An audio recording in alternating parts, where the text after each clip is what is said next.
ఈ పోస్టులు తీసుకోవడం గొప్ప కాదు. ఎందుకంటే ఇక్కడ ముఖ్యంగా ఇవాళ ఎంతమంది పోస్ట్ తీసుకొని రాని వాళ్ళ లిస్ట్ కూడా సాయంత్రం కల్లా తీసుకోండి. ఎందుకంటే ఇవాళనే అపాయింట్మెంట్ తీసుకొని కూడా అపాయింట్మెంట్ తీసుకున్న రానోళ్ళు కూడా ఉండడం.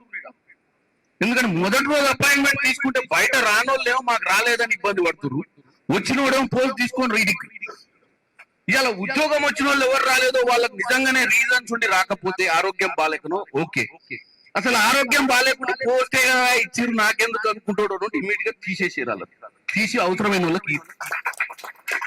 ఎందుకంటే ఇది పోస్ట్ పేపర్లు వేయించుకోనికే కాదు, ఈ పోస్ట్ మన చేసే ప్రజాపాలనను ప్రజల మధ్యలోకి తీసుకోపోనికి.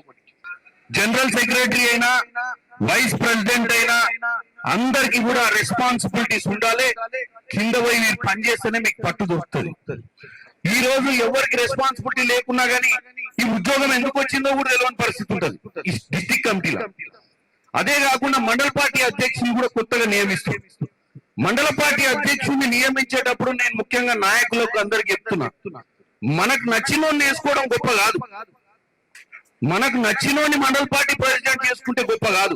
కింద ఊర్లో గ్రామ పంచాయతీ ఎవరిని చేస్తే అందరు కలిసి ఒక్క తాటి మీదకి వచ్చి పని చేస్తారో వాళ్ళని మండల అధ్యక్షుని చేసుకుంటే వ్యవస్థ బాగా నడుస్తుంది. నేనేం చేస్తా, వీడైతే బాగుంటాడు, నాకు బాగా పోస్టర్లు వేస్తాడు, పెద్ద పెద్ద బొమ్మలు వేస్తాడు నాయని నేను వేసింది అనుకో, వాడు ఆ పోస్టర్లకి అంకిత ఊళ్ళో ఎవరు దగ్గర కూడా రాని. కాబట్టి నేనేమంటున్నా అంటే 10 మంది మధ్యకి పోయి 10 మందిని దగ్గర తీసుకొచ్చి 10 మందితోటి కార్యక్రమం చేస్తోంది మీరు మండల పార్టీ ప్రెసిడెంట్ చేసుకుంటే పార్టీ బాగుపడుతుంది.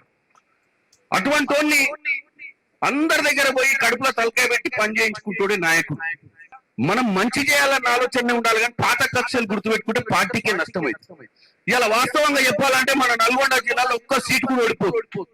ఎందుకు ఓడిపోతున్నాం తెలుసా? మన మధ్యన మనకు సమన్వయం లేక, మన మధ్యన మనకు ఉన్నటువంటి విభేదాల వల్ల ఊర్లలో ఓడిపోతున్నాం తప్ప ఇలా వాస్తవంగా బీఆర్ఎస్ పార్టీ బీజేపీ పార్టీ గడ్డ మీద లేదు. కేవలం మన మధ్యన పంచాయతీలుండి మన మధ్యన సమన్వయం చేసే వ్యవస్థ లేక మనమే ఓడగొట్టుకుంటున్నాం ఒకరినొకరిని. మీరు నిజంగా గమనించాల్సిన అవసరం ఉంది. నువ్వు ఇచ్చిన పథకం గురించి చెప్పుకునే పరిస్థితి లేదు ఊళ్ళే. 22 లక్షల మందికి 22,000 కోట్లు నయా పైసలు లేకుండా ఇచ్చిన మాట నిలబెట్టుకోవాలని 2 లక్షల దాకా రుణమాఫీ చేసినాం. కొంతమందికి రాంది వాస్తవం, మరి వచ్చిన కానీ చెప్పిర్రా పోయి నీకు వచ్చిందని. మన ఎన్నికలు జరిగినాయి, గ్రామ పంచాయతీ ఎన్నికలు. మీ గ్రామ పంచాయతీలో ఎంత మందికి రుణమాఫీ జరిగిందో మీ కాడ ఉందా లెక్క? మరి మన పోయి అడిగిర్రా ఇంటికాడ, బిడ్డ నీకు వచ్చింది కదా మరి నువ్వన్న వచ్చి ఓటేయండి. ఎవరెవరికి మన ప్రభుత్వం వచ్చినాక ప్రజాపాలన లబ్ధి జరిగిందో ఆ లబ్ధి లిస్టు తీసుకొని కనుక మనం పోతే మనం ఎప్పటికి ఓడిపోం. ఉండొచ్చు ఆర్థిక ఇబ్బందులు ఉన్నాయి కాబట్టి అందరికి లేకపోయినాం, ఇవ్వాలన్న ప్రయత్నం చేస్తున్నాం. ఈ రోజు అన్న చెప్పిండు, ఇప్పుడు ఆడికే పోతుండు మన అన్న. రైతు భరోసా ఇయ్యాటి నుంచి మొదలు పెడుతున్నాం, ఇస్తాం మళ్ళీ ఇచ్చి ఏం లాభం? ఇచ్చిన దగ్గర పోయి కడుపులో తలకాయ పెట్టి అది కాంగ్రెస్ పార్టీ వల్ల నీకు వచ్చిందని చెప్పే మీరు లేకపోతే పైన రేవంత్ రెడ్డి గారికి ఏం ప్రయోజనం చెప్పండి. పోయిన ప్రభుత్వం కంటే బ్రహ్మాండంగా పరిపాలిస్తున్నామని ఇప్పుడే కుమ్మమని నన్ను అందరు చెప్పారు. మరి ఎవరు చెప్పాలి? ఊళ్ళే పోయి తీసుకున్నోడు బాగానే ఉండి ఇంతకెళ్ళి బయటకు వస్తున్నాడు, రానోడు వచ్చి రోడ్డు మీద ఏడుస్తున్నాడు.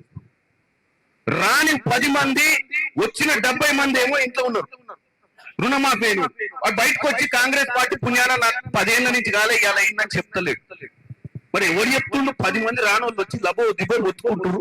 అరే అన్యాయం చేసిందా కాంగ్రెస్ పార్టీ అంటే వాడు సోషల్ మీడియాలో పెట్టారు, మనల్ని బద్నాం చేస్తున్నారు. ఫేస్బుక్ అందరు వాడుతున్నారు, వాట్సాప్ అందరు వాడుతున్నారు. ఎంతమంది ప్రచారం చేస్తున్నారు మన కార్యక్రమాలని చెప్పండి. నిన్నగాక మన బడ్జెట్ పెట్టాం, 5 లక్షలు మనం ఇన్సూరెన్స్లు చేద్దామని ఒక ఆలోచన వచ్చింది. మహేష్ అన్న చెప్తాడు. మరి ఇవన్నీ కూడా మనం కొన్ని స్లైడ్స్ తయారు చేసి ఊరూర్లో మనకు మన ప్రభుత్వం చేస్తుందని చెప్పకపోతే ఏం పెద్ద పని కాదు ఇది. ఈ పోస్టులు తీసుకున్న వాళ్ళందరికీ బాధ్యతలు ఉన్నాయని చెప్పదలుచుకున్నా ఈరోజు.